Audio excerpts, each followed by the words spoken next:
During 1955 and 56, there was a demand for coal in the European market.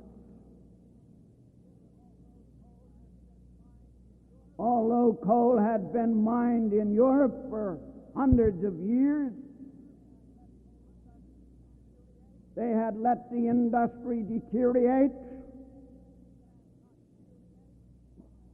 and had not used its intelligence, I might say, in advising the men who worked in the coal mines or the industry that operated the mines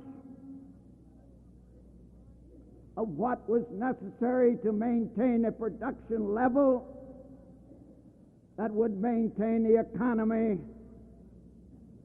of the people on the continent. They almost collapsed standing on billions of tons of coal. After hundreds of years of mining coal. And so there opened up a great market. But true to the tradition of the shipping industry,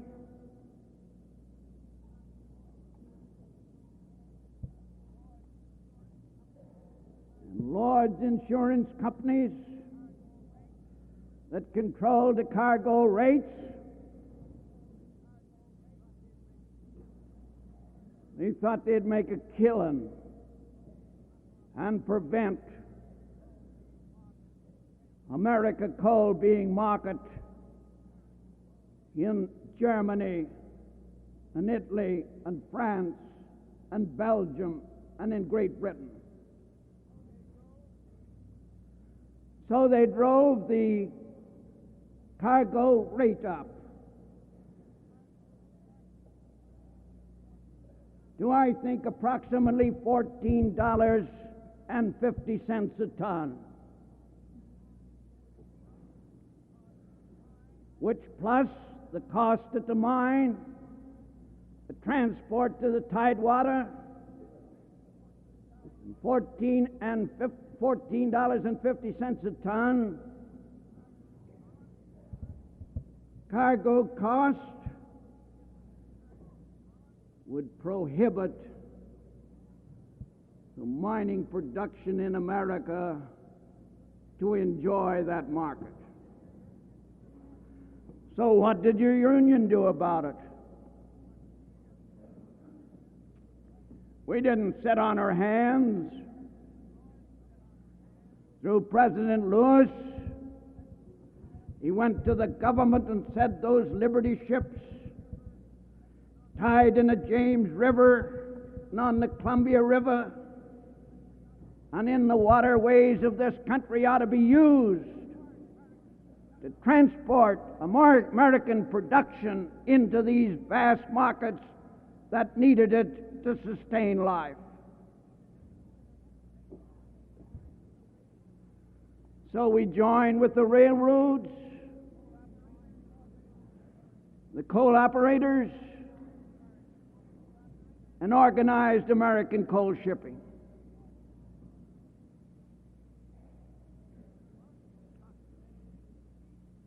In just a few weeks or months, we drove the chartered rate from $14.50, if that figure is right, down to as low as $4.50 a ton. And in that year, American coal miners sent more coal to Europe than they ever did in the history of the country.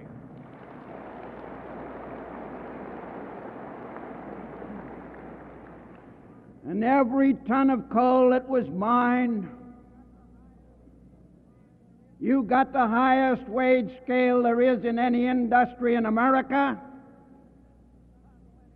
and 40 cents a ton went into the welfare and retirement fund to maintain you when you come incapacitated in the sunshine of your life.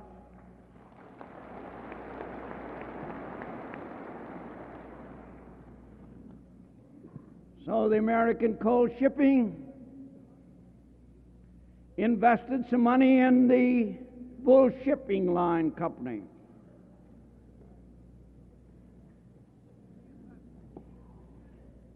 We invested $8,346,480 in that inventure. And we anticipate that we'll get every dollar of it back.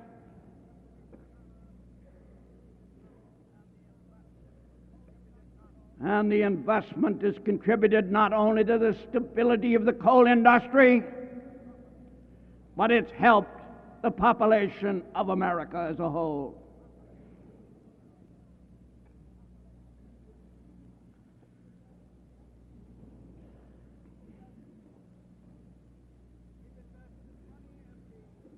We've invested money in the Cleveland Electric Company. We've invested money in the Tampa Power Company. We've invested money in the Kansas City Power and Light Company. We've invested money in the Union Electric.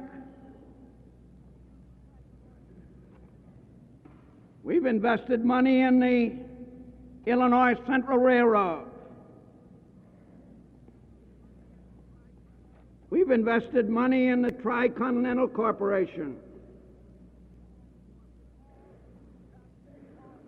All blue chip securities.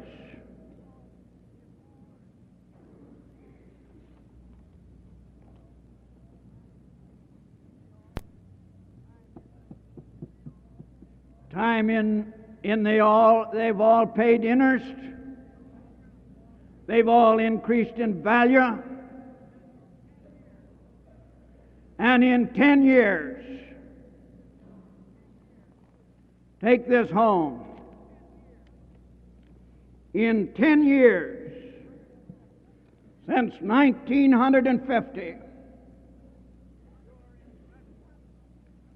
your investments have yielded in profits and dividends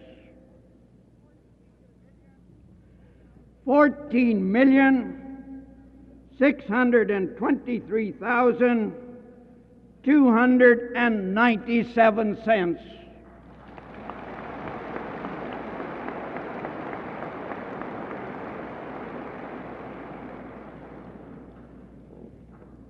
Of course, the enemies of organized labor don't want to see you make this money.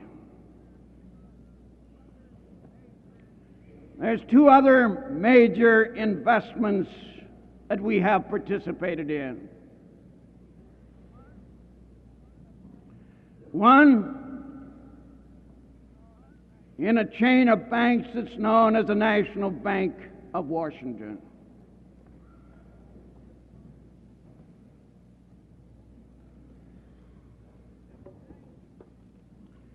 This bank is the oldest banking institution in our national capital.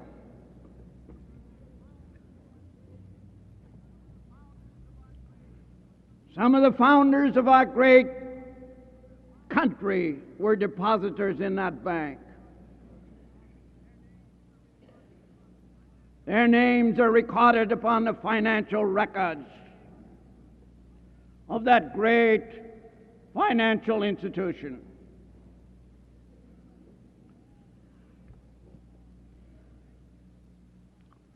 These bankers frowned just a few years ago upon deposits of labor unions, and especially the United Mine Workers of America.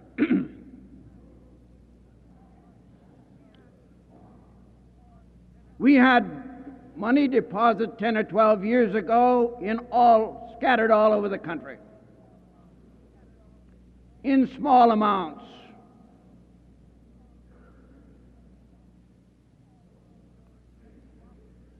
And so your executive officers thought it advisable to make a little investment in something that may grow and grow and grow,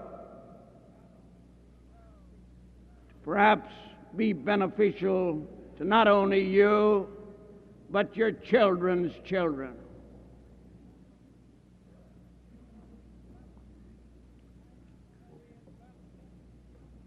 So we invested in the National Bank of Washington. What's wrong about it?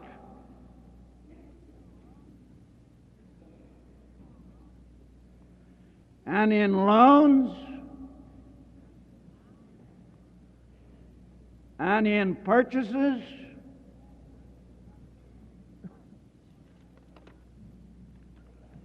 we've got $21,646,174.74 invested in the National Bank of Washington in loans and stocks.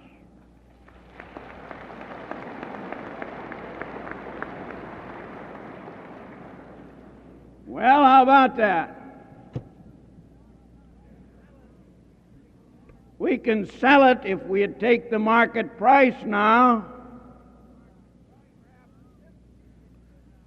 perhaps $50 million.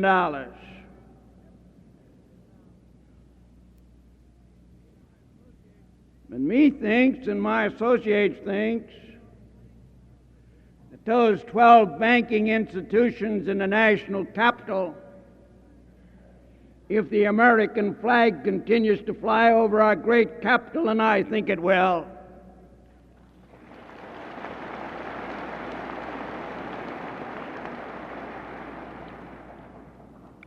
that their value will increase, and instead of being worth $50 million as it is today,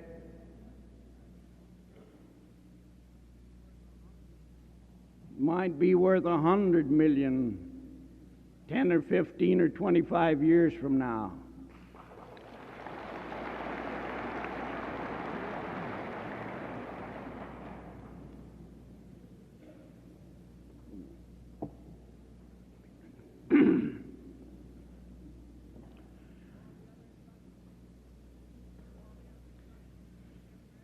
All the other investments that we have made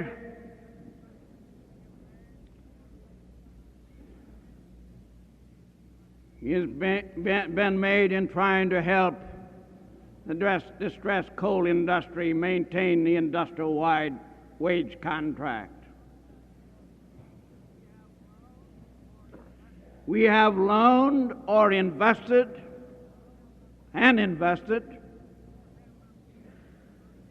or have up as security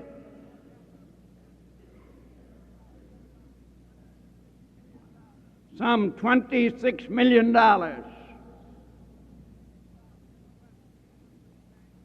in the West Kentucky and Nashville coal companies. Well, what's wrong with that? Why are they so galling and worried about us having money invested in the coal industry where you men work?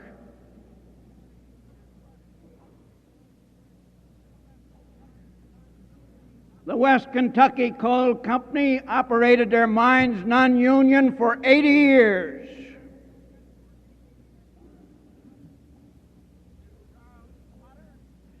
And Charles Potter operated the Nashville Coal Company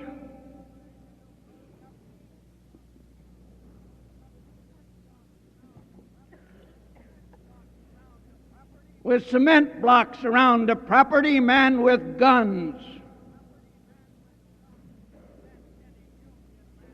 to prevent any Union man from even peeping into his properties.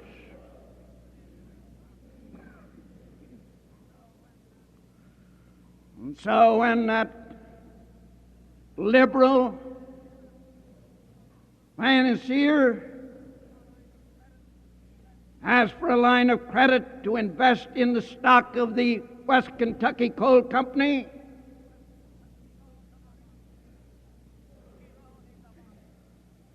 we loaned him the money.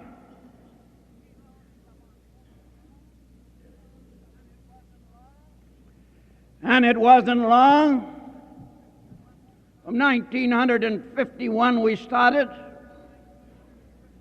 and until 1954 and 5, Old West Kentucky and Nashville Coal Company become Union mines.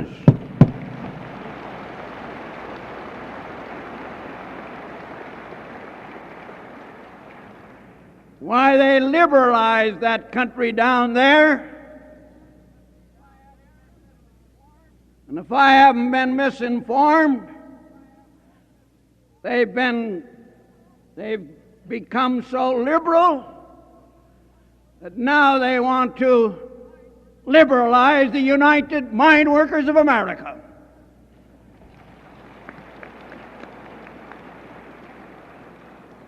That is, some of them do. They've got an awakening coming in this convention.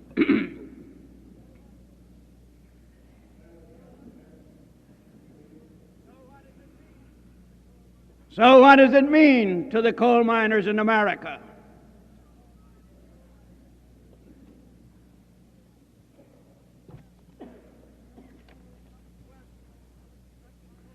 The West Kentucky Coal Company, with its policy of marketing its coal,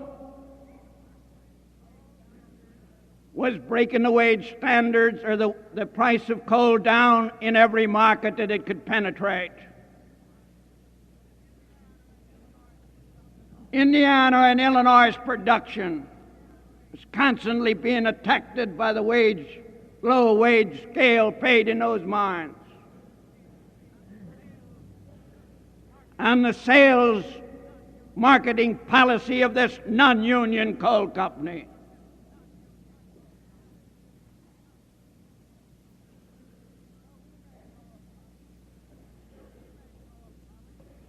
So we make no apologies. There's 1 billion tons of coal there. It's located in a position that coal can be marketed upon the rule of America, namely the Ohio River, and into the Tennessee Valley, which is the largest coal-consuming market there is anywhere else in the world.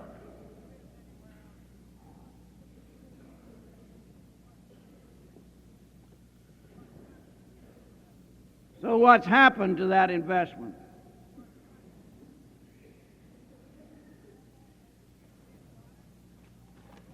We've got it,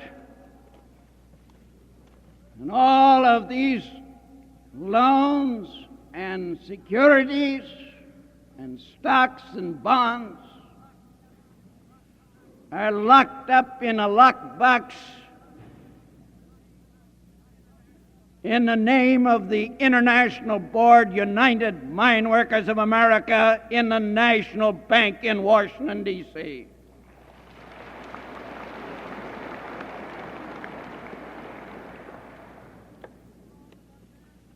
Was anything wrong about that?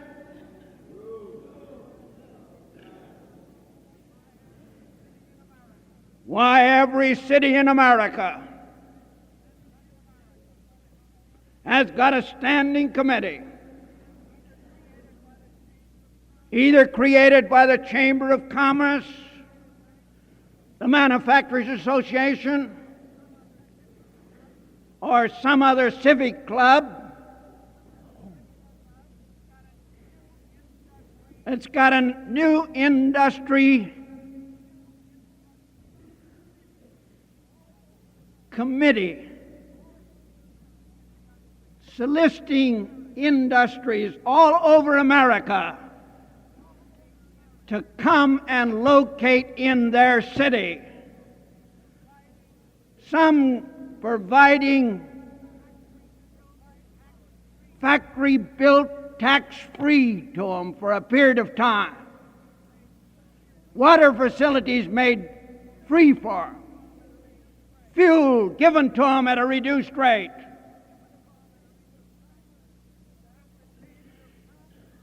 If the Chamber of Commerce can do that,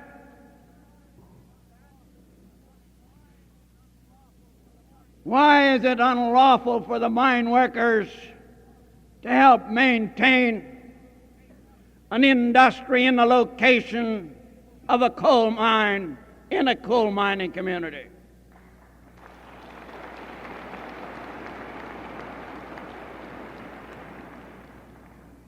The West Kentucky Coal Company and its Nashville properties and its facilities on the Ohio River that can transport coal down to New Orleans, crossed into the Gulf of Mexico, down into the new market of Tampa, Florida.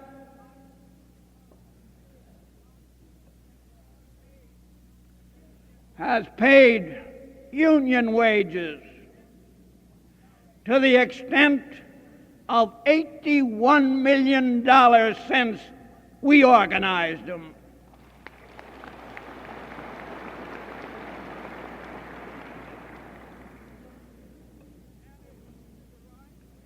And if the figures are right, and I know they are,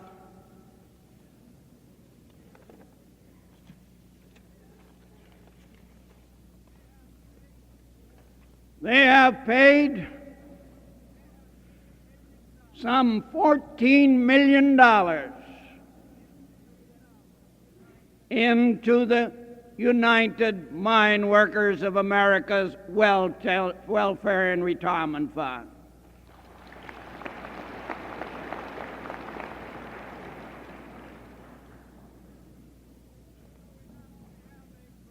So we not only have a great virgin, undeveloped piece of coal adjacent to transportations on the great waterways of our country, adjacent to the largest coal-consuming market in America, with hundreds of employees peacefully employed and paid the industrial wages. So we make no apologies to you or anybody else for making those investments.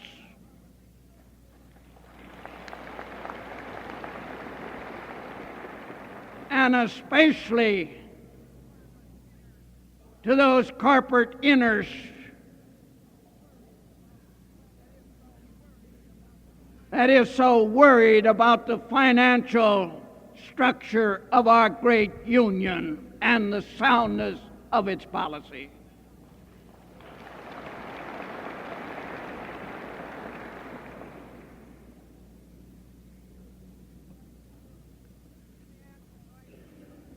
In the anthracite field, I'm relating these to you because I want this convention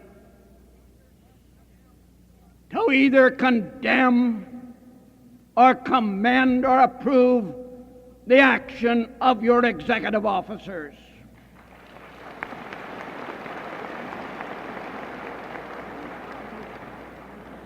And when I conclude, I want to look the coal miner in the eye and answer anything, real or imaginary,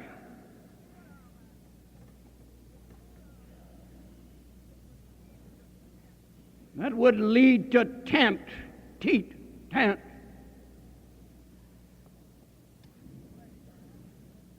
or embrace, either by accusation or implication, the administration of the financial affairs of your organization by its officers.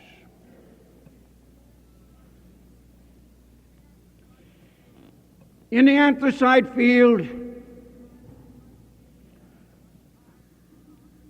one time, between 150 and 200,000 coal miners, proud in a great tradition, mining coal.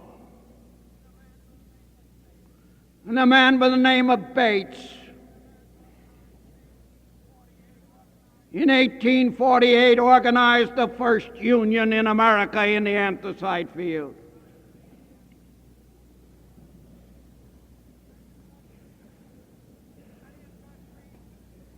That industry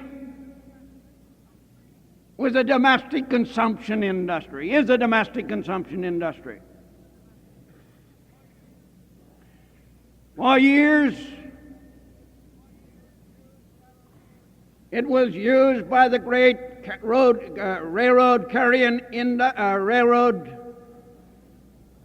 freight carrying roads to market that coal in the great eastern market. As coal and gas developed, new methods of consuming coal, one mine after another went down and down and down, until that great basic industry, reduced from 150 or more thousand men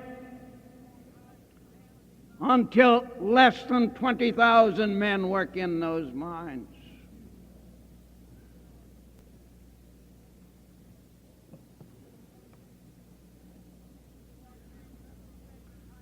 They pay 70 cents a ton into the Welfare and Retirement Fund.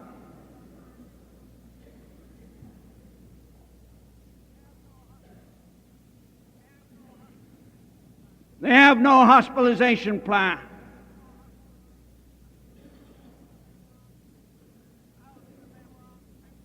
Thousands of men were on pension at $50 a month.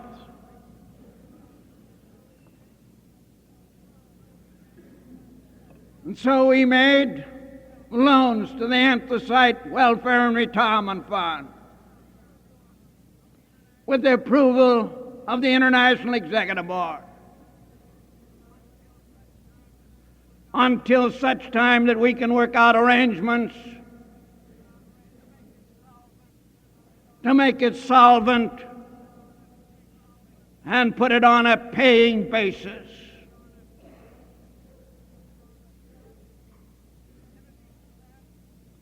In addition to that,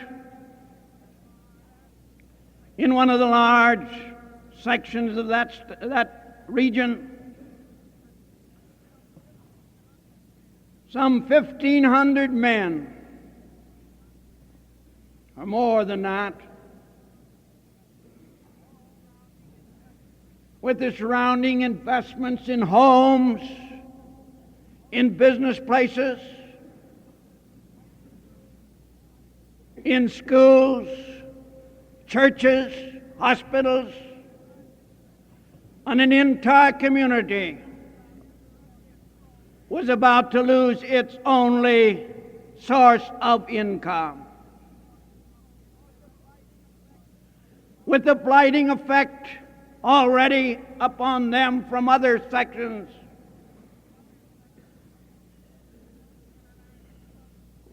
The international officers of your union decided that we ought to do something to see if we could maintain employment in at least one or two of those mines in that territory or region. So we agreed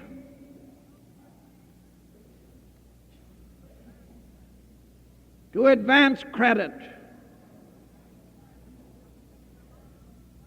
until it amounted to $5,200,000.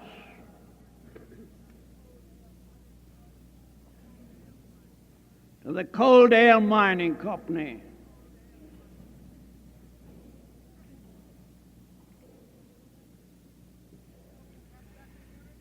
So we kept that community by advancing that credit intact, in part at least.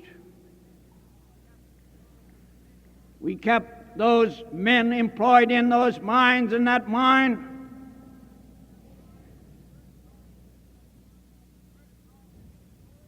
for as long as we could,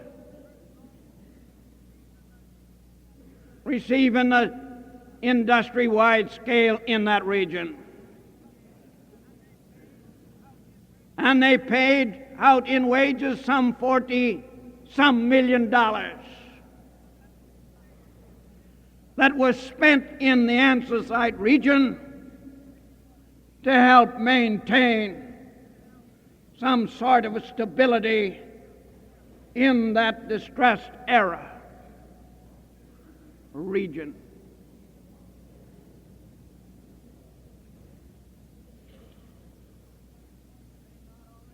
And they not only paid that $40 million in wages,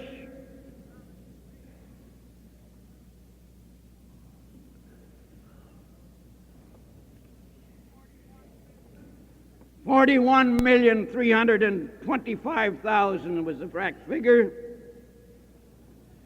They paid into the Welfare and Health and Welfare Fund $4,668,392. They paid in interest $684,937.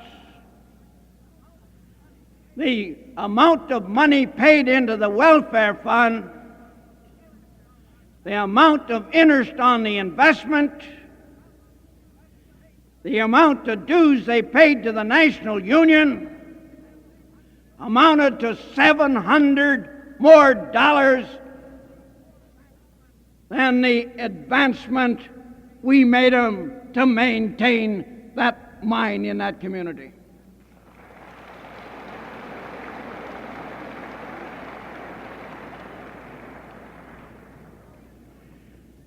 So in doing these things, my friends,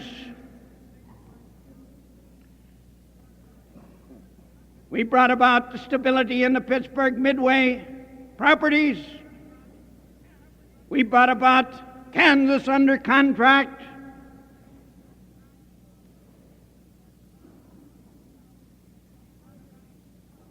We brought about hundreds and thousands of other tons of production that men are receiving the wage scale, and the 40 cents a ton is going into the welfare and retirement fund.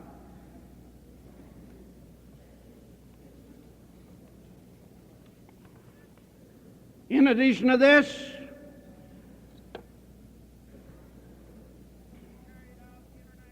we carried out, the International Executive Board carried out your instructions of 1952.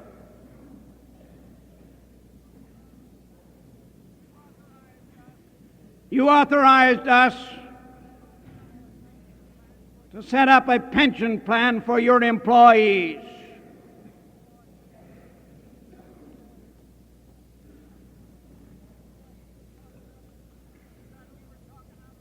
We thought we were talking out of both sides of our mouths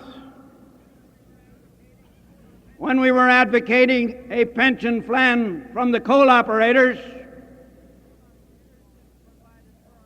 and didn't provide it for our own employees. We called it to your attention. You instructed us to do it. So your international executive officers, with the approval of the International Board, has established an irrevocable pension plan for the employees of the United Mine Workers of America.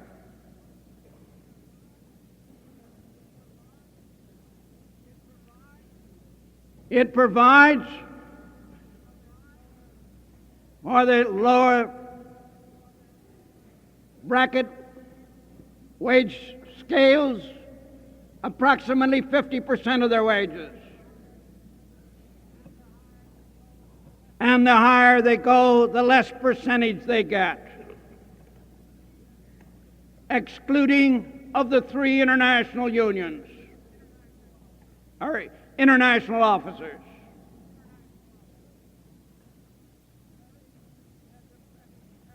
Which, as the press has carried,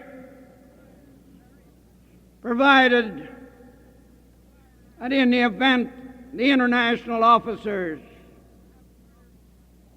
have served 20 years, 10 of it as an international officer, they would be paid the full salary for as long as they live.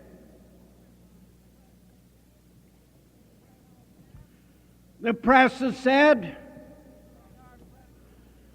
that our President Emeritus is on his full salary. I'll say he is.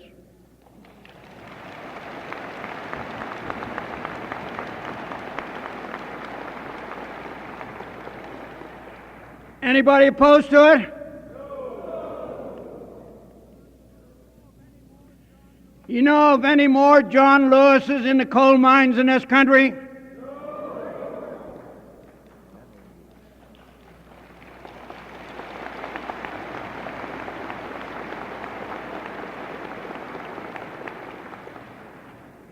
We wouldn't hesitate to pay him 3 times that much, would we, if we could get him?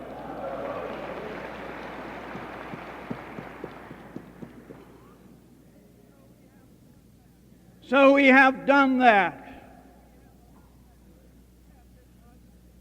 We have deposit securities that we paid $7 million, some $100,000 for it, all out of profits. That's got a market value this morning of $12 million, some $100,000.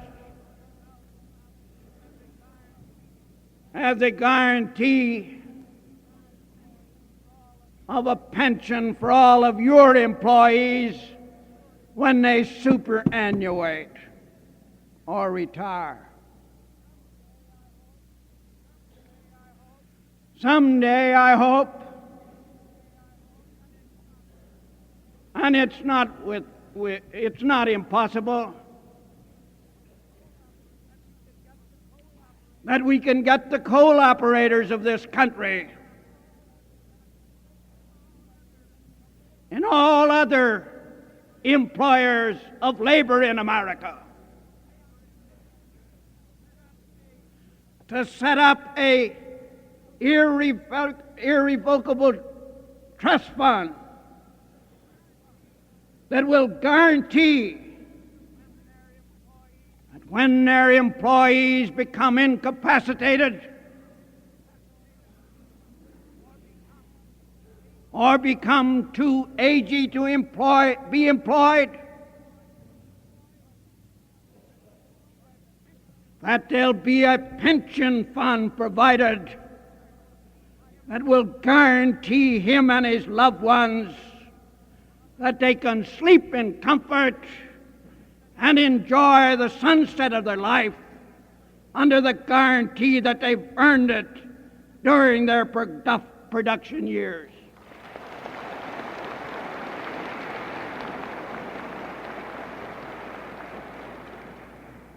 So we've set the model.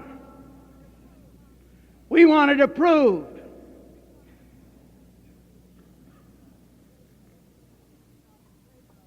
And if you're not in favor of it, we suggest that you go to the next conference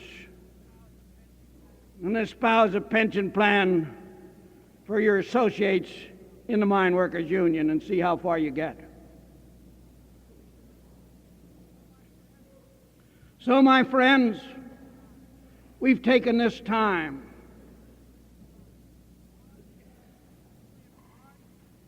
to, in part, explain almost all of our investments. As this report says, that's in every local union today, that we've got assets of approximately $104 million. Someone wants to know why. But after the Land and Griffiths Bill was enacted,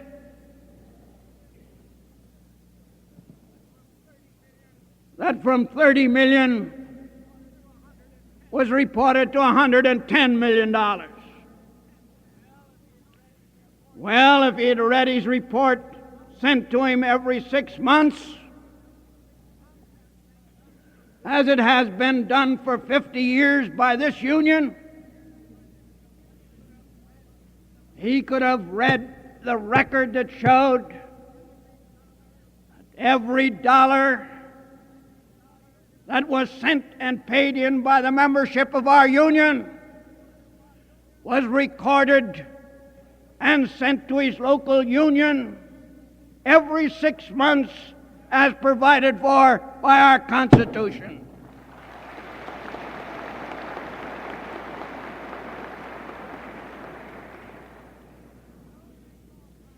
So we make no apologies to those politicians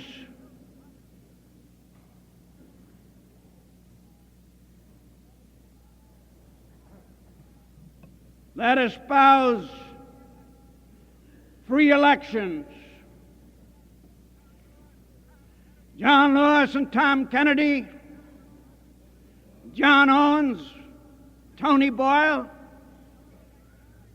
will be elected by secret ballot at the pit head of every coal mine in America. This year they have always been elected.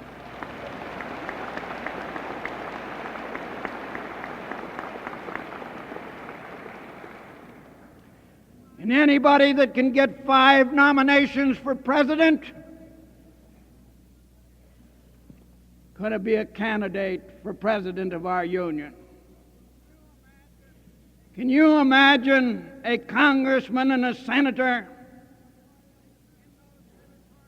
in those senatorial and congressional districts where they've been weighing the votes instead of counting them, where they have been sending delegates to the National Convention that has been either directly or indirectly bought, setting up a standard of election for trade unions in America, when there's millions of colored people in this country in their districts that can't get within 100 yards of the election booths in their district.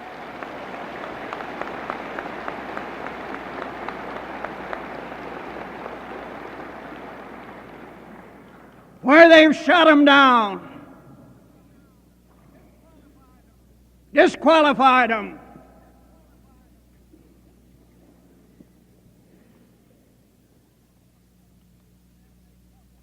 And then they talk about freedom in the labor movement in this country.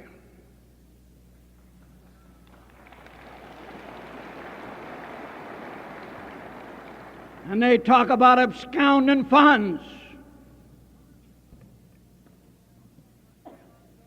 Well, not very long ago, they had a bank in the Capitol It was manned by an ex-congressman and one of the other close associates.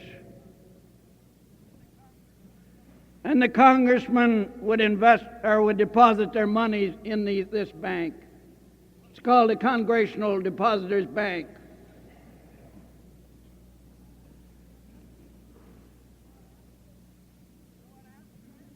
You know what happened there? Why, they absconded over $1 million of the congressman and senator's money.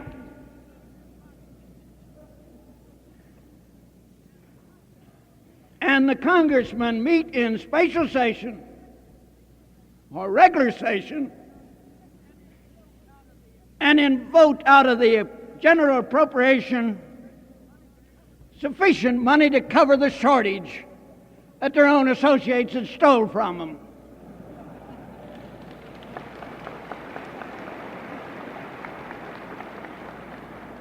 So, my friends, we're asking you, and I do it in behalf of my associated officers, that great labor leader, Mr. Labor Leader himself, who is so ably guided and directed me in whatever I have done, whatever we have got or accomplished. My part has been small and insignificant.